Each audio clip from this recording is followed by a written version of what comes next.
Welcome to the Talkin VAWLS Network. My name is Boogie Bentley. Are we on the verge of the start of the Nico Iamaleava era at the University of Tennessee? We're patiently awaiting the announcement from Joe Milton. Is he going to opt out? Is he going to pass the torch to the young $8 million man, the five-star prospect, the kid with the golden arm, the guy that has the entire future of the University of Tennessee on his back? Or does Joe ultimately play and that debut starts in 2024? Regardless, we are right around the corner from the Nico era. Last night during the live stream, the SEC dropped their schedules for the 2024 season. If you missed that live stream, go back, give it a watch. A lot of talk about the transfer portal, a lot of talk about expectations, and we kind of looked at the schedule for 2024. What's your floor? What is your ceiling for this football team as the Nico era begins? And, some people said the floor, 8 or 9 wins, is the floor, the ceiling, undefeated. People in the comments, people in the live chat going nuts saying Nico Iamaleava has not played a single meaningful down at the University of Tennessee, and you guys are already calling him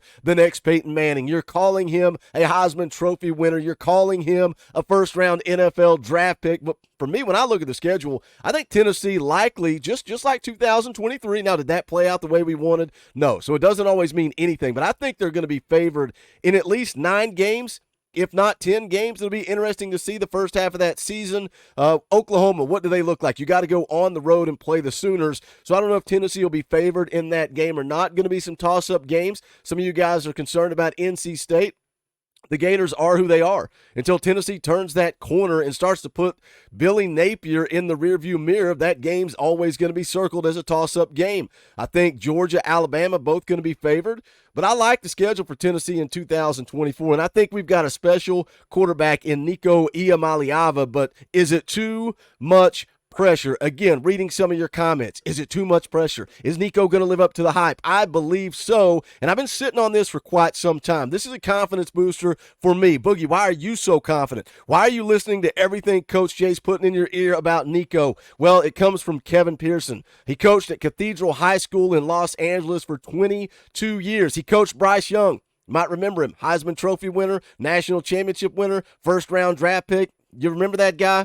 He coached Bryce Young for 2 years. Bryce ultimately transferred out as a junior, but Kevin Pearson went on to coach his 7-on-7 team for the next couple of years. Later ended up at Warren High School, and that's where the relationship with Nico begins. So what does Kevin Pearson think about Nico? What does a guy that's around him on a regular basis have to say about the 5-star quarterback? We're going to take a listen to some of his comments and see if this kind of turns your opinion a little bit, or if you're just going to be a Debbie Downer until Nico takes the field and makes you a believer. We're going to get into some comments, but as always, do me a favor, smash the thumbs up just below the video. It is quick, free, easy. It helps this channel. I would greatly appreciate it. Also, if you're new to the Talkin VAWLS Network, welcome. We're not experts here. We're not insiders. We're not media. We don't talk at you. We talk with you. This channel is for the fans, by the fans. If you like what we do, make sure you subscribe. Click that bell for notifications. You're not going to miss out when we go live or when we drop a video. NCAA night coming next Tuesday. We'll also be live next Wednesday, 7 p.m. Eastern time. Be on the lookout for some sporadic fan call-in shows as well. So I want to get into this interview from Coach Pearson. Again, talking about Nico Iamaleava. One of the things he said in a different interview that I was listening to, that again, Coach Jay blasted out on Twitter. I've been sitting on these for a while, waiting on the Nico Iamaleava era to begin, and I think we're right around the corner, whether that's the Citrus Bowl or that's next year when Nico rolls out week 1. But he went on to say that he's one of the most intelligent kids that he's ever coached, that his football IQ is up there with the best. His mental toughness, his arm strength, physical toughness, athleticism, speed, quickness, says he's the whole package. There's not many weaknesses when it comes to Nico. He goes on to say intelligence-wise, he's up there with Bryce Young. So many similarities between those two guys. Nico will, not might, not could, not possibly, Nico will win a Heisman Trophy, and he will be a future first-round NFL draft pick. Now, I'm going to pick and choose a couple of comments here from Coach Pearson in this interview, but let's go ahead and kick it off, and let's take a listen here. I don't know anyone who dislikes that young man. I really don't, and that's a pretty good quality to have. And so he's a special. I've always said this about him, and you know this. He's not just a special talent. He's a special young man, and he really is. And I know wherever he goes, well, now we know it's Tennessee. I know he's going to up the level of any program because of that. People are going to rally around him. And although he has, he's going to, in the end of 3 years have this, this money and the fame or notoriety or whatever that comes with it. And I believe I hate to say this publicly, but I think he's going to be a first-round NFL pick, right? And so, but he'll always be the same guy. He really is, and he's always going to uplift people around him, and he's always going to make the people around him better.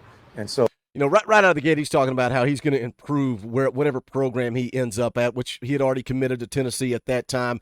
That was a question when Nico was brought in, right? The $8 million deal, the NIL deal. How's that going to impact locker room chemistry? All you got to do is go back to that Connecticut game. Nico's first touchdown pass at the University of Tennessee, the way that those guys reacted, the way the offensive line reacted, the way the sideline reacted. These guys love Nico Iamaleava, and Coach Pearson's going to go on here in just a little bit and talk about some other traits, and it's leadership. And I think that's something that this football team was lacking in 2023. I think they had it with Hendon Hooker, but I think they lost it this year. We questioned it going in the year, and not to put Joe on blast, but I don't think he knew how to lead when adversity hit.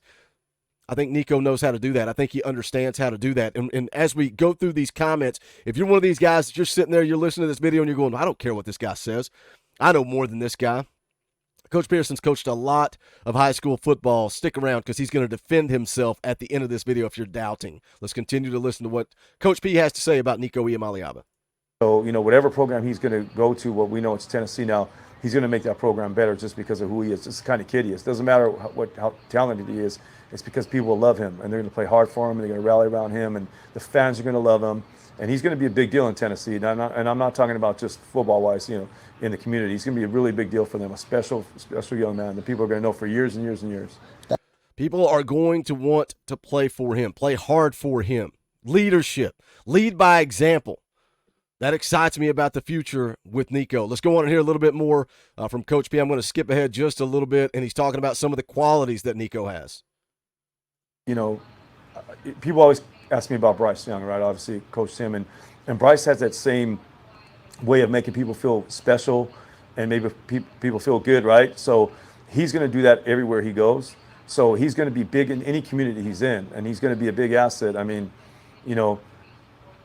NFL players are looked up to tremendously, and whatever, I hate to talk, NFL already, but since we brought it up, he's going to be that guy that's going to be worth every dollar they get because of how he's going to be in the community, and how he's going to project to these young kids, and there's going to be a lot of people who want to be like, Nico. So, he's a special young man, and I'm really happy for him because, the other thing about him is that people don't see, I think, is he's an extremely hard worker, and he will put in the work in and out of, school and away from school, and he's going to continue to be like that in college and beyond. And so he's always going to get better physically, believe it or not, as scary as that sounds. And you put the type of young man he is and the talent he is, he's I hate to put this thing, but he's like a can't miss guy, So whoever he's with is going to be very fortunate and blessed to have him. Yeah. How do you guys know? Coach Jay, how do you know? How do you know that Nico is going to be good? You notice a theme here as Coach Pearson kind of lays out all the traits, not only physically, but character traits, work ethic, everything about Nico, who he is, his personality, and then they continue to talk about the NFL. Like he's a can't miss guy. That's what Coach Pearson just said about Nico Iamaleava. But his work ethic. One of the things the interviewer goes on to say here in just a second is that you should see the way Nico works when you're not around, as the coach, when you're not here, when you're not watching, behind closed doors. That's what true competitors do. That's what leaders do. They lead by example, and I love hearing Coach P say that, that Nico is that dude. People around him are going to want to be better. And one of the questions a lot of us have asked, myself included, is it worth $8 million? Is Nico worth $8 million? And now, again, Coach P going to his character traits, what he's going to do for the community, and all that's great too. But as football fans, is our investment, is the $8 million that Spire spent, is that worth it? Are we going to see the results on the football field? What would you say? I'm asking you. Put this in the comments. What would it take for you to say Nico is worth the $8 million we invested? Is it worth an SEC championship? Do you need to see a national championship? Do you need to see a Heisman Trophy campaign? What would make it worth the $8 million? For me, I think you got to get an SEC championship, and I think that's going to launch recruiting after Nico's here. Another common theme here is 3 years and done. He's only going to be here 3 years. Like that, if he is who we think he is, he ain't going to be here long. He's only going to be here 3 years. Let's take a listen to just one more little talk here about work ethic from Coach Pearson about Nico. Yeah, no, I mean, That's who he is, and that's why, like, and all the college coaches who come in and we spoke to, I said, you can meet him and get to know him over the phone or right here in person, but what you don't know about him is this: his work ethic is tremendous. He's going to outwork anybody. So he'll get in a program and he'll just get better and just outwork people. And then what that does, especially in a college atmosphere, is it rallies all the linemen, it rallies all the other kids around him, and the way he's going to treat people is nothing but with respect, and he's going to make people feel good around him. So if anyone can handle this NIL money and stuff like that, it's going to be a guy like him, because he never ever shows disrespect to people, and he never big times anybody. So that's why I know he's going to be so successful. I know that. I mean, I've been in this game for years and coached guys at high levels, U.S. Army games, a couple of those games I coached in, all the Nike camps I worked in for years. And you just see certain kids and how they act and how they are away from practice and away from the camera. And they're either, you have an idea they're not probably going to make it, and then you say, oh, yeah, these guys are going to make it. So he's definitely going to make it. I mean, there's no question in my mind. And so, I'm excited for his future. I really am. Calls Nico a can't miss guy. Says Nico's definitely going to make it. Says he sees a Heisman Trophy in his future. Future NFL first-round draft pick. He talked about the physical traits. He talked about the mental toughness, the physical toughness, the arm strength, the athleticism, the speed, the quickness. Called him the whole package. Says there's not many weaknesses in Nico's game. Compared him to Bryce Young. So many similarities. Their football IQ on that same level. And then he validates himself, all the talent that he's been around, all the years of coaching. And I get it, man. Some people are going to sit back and they're not going to care. They're going to say, oh, he's just a high school coach. What does he know? He's been around a lot of talented football people, a lot of talented football players.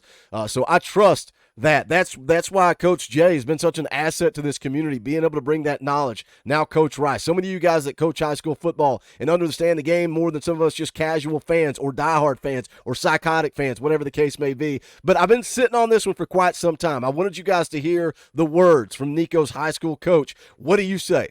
Is it too much pressure for the five-star quarterback, one of the highest rated prospects at Tennessee of all time in the modern era? So what do you think? Is it too much pressure, or is Nico that dude? What do you think about the schedule in 2024? What's the floor? What's the ceiling? And what do we need to get for $8 million in Nico Iamaleava? That's going to do it for this one. This is the Talkin VAWLS Network. My name is Boogie Bentley. Go Big Orange.